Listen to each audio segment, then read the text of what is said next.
Yahoo! Hello, hello, hello, masters and mga kachi na gutom. Good morning, good morning, good morning, good morning, good morning po sa inyong lahat dyan sa buong Pilipinas at sa buong Asian countries. At kung sama kayong lapalap ng ating daigdig, ay hayaan niyo muna kami ni G, the Green Girl, Kitty Patuti Iguana, na batiin po kayo ng good morning, good noon, good afternoon, good evening, at good night po sa mga ready nang matulog. At welcome po sa ating another episode ng G and Daddy Health and Lifestyle Tips. Ayan po, at tayo, patuloy pa rin tayo sa ating good habits or healthy habits para sa ating New Year. Siyempre, kaka-New Year lang po natin mga masters, di ba? So, kailangan natin talagang pag-aralan kung ano yung pwede nating baguhin at pwede nating kalimutan. So, magbibigay po ako ngayon. Ano na lang po ito ngayon? General na lang ito. Okay? Um, what are some healthy habits? Bibigyan na ako ng mga healthy habits ngayon. Number one, engage in regular exercise to boost physical health and reduce stress. So pinakauna talaga is regular exercise mga masters. Engage in regular exercise to boost physical health and reduce stress. Number two na po tayo mga masters.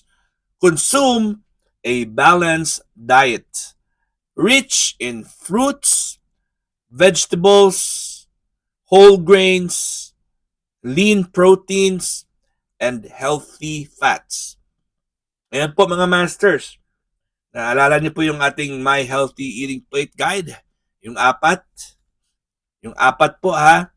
So half of our plate should be made up of more vegetables than fruits. And the other side of the plate should be made up of more dark grains and then proteins.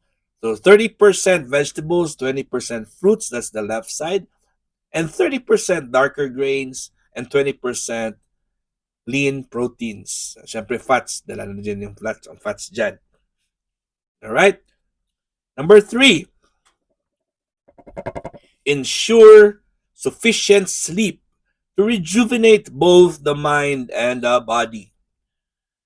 Ayan, importante yan sa atin. Ensure sufficient sleep. 6 to 8 hours of sleep every day, mga masters and mga ka-G. 6 to 8 hours. So, preferably po, sa gabi po tayo dapat matulog. Dapat from 10 o'clock p.m. to 4 or 5 o'clock in the morning. That's the best time na dapat tayo ay tulog na tulog. At we are undergoing those 4 stages of sleep. May mga cycles po yan. Kung minsan 6 na beses mo umuulit-ulit po. Or 5 or 4 or 2 beses lang. Depende talaga sa ability nating matulog. And sleep is very important, and it's because that's the time our body rejuvenates and undergo what we call the cellular repair time. So sa gabi, so make sure na patay po yung ilaw, wala pong ilaw na nakasindi, kahit konti lang po sa poste sa labas, kailangan po ay blinded or yung buong katawan mo, buong kwarto mo ay madilim para po ang pineal gland po natin, ang pineal gland which is a gland or an organ sa loob, sa gitna ng brain natin, sa ulo natin, siya po yung in charge sa pag-produce ng melatonin at syempre pag-increase or pag-improve ng ating immune system. So very sensitive po yan ang pineal gland sa ilaw. That's the reason why kailangan po tayo ay matulog sa gabi kasi dapat madilim at wala talagang kailaw-ilaw. Kasi pag madilim, na-stimulate po yung ating pineal gland at pinapaganda niya po ang ating immune system kasi siya po yung master ng ating entire body, yung pineal gland na yan. At siya po ang gumagawa ng melatonin. Kaya po tayo ay makakatulog ng maganda, mabuti dahil po sa presensya ng melatonin sa ating brain. Alright?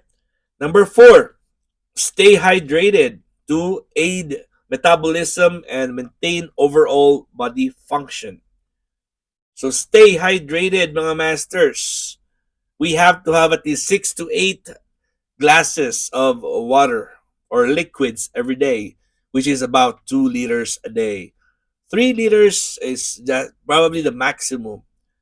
So it doesn't matter kung gaano kakalaki or gaano kakapayat, requirement po natin yan mga masters.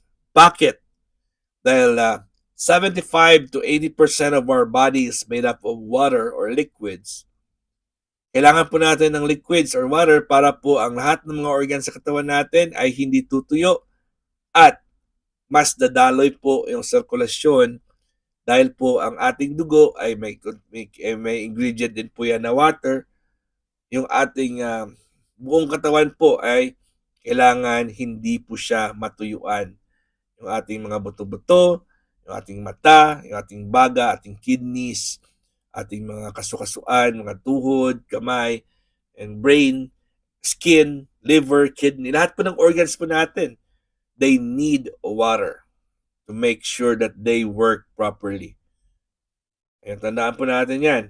So stay hydrated. Pero tandaan po natin sa pagkain natin, huwag tayong uminom habang kumakain. So matagal ko na pong lectures yan.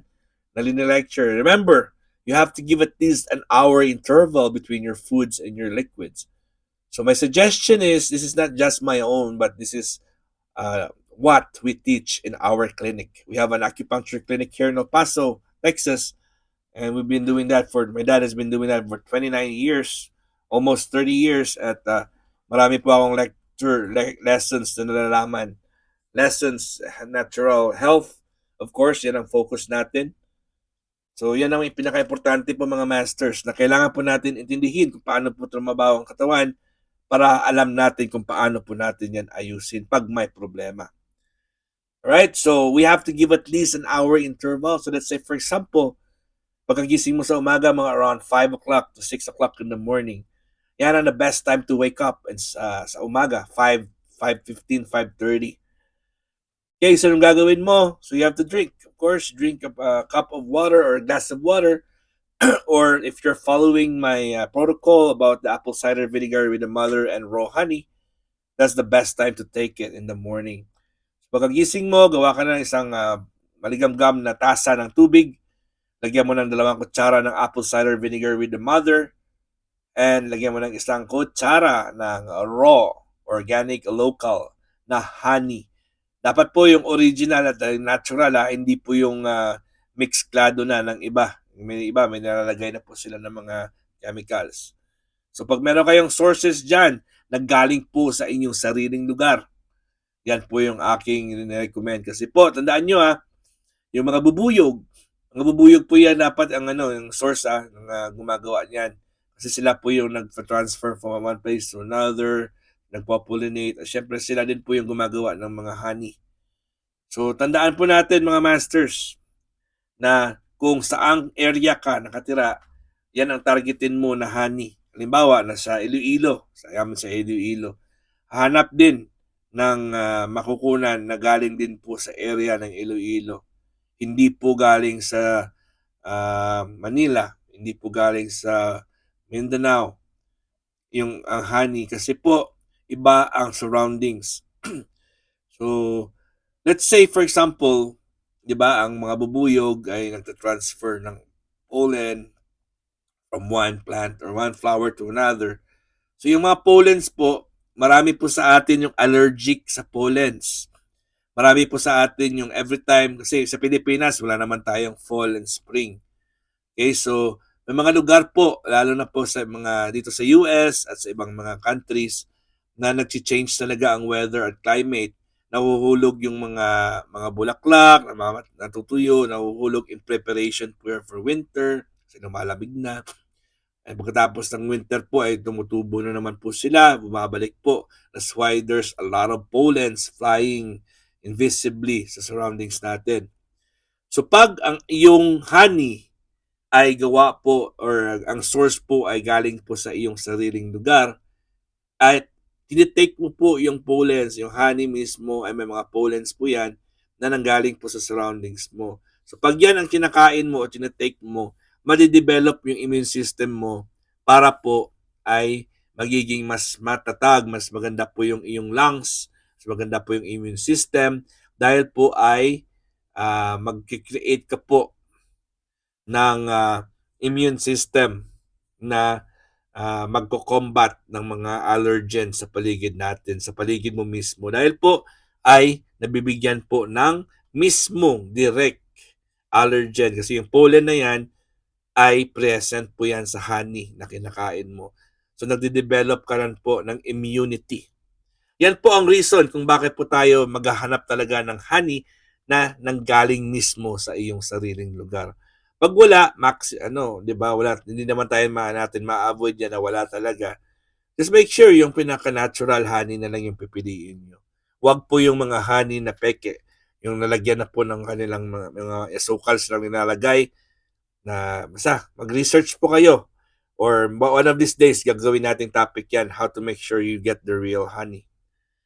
Okay? So, number 5 is limit daily screen time to reduce mental fatigue and promote better sleep. Yan, na-discuss natin yan last time din, ating screen time. So make sure po, meron tayong, di ba? Nalala yung 20-20-20, 20 meter, 20 feet, 20 feet away. Hanap ka ng isang bagay na 20 feet na malayo sa iyo.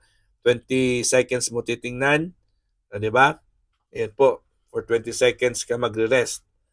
Ayan, 20-20-20, mga masters. Alright. So hanggang dito lang muna tayo ha. At magdi-discuss ulit tayo bukas. At maraming salamat sa inyong full love and support sa ating G and Daddy Health and Lifestyle Tips. Ayun po, si G natin ay tulog na tulog po. Ay may pagkain pa yung bibig niyo. Pagkain pa yan. Tulog na po siya kasi busog na busog po ang G at mainit po yan yung kanyang hit rock. Again, this is your one and only Master Worm and G. God is great. Yahoo!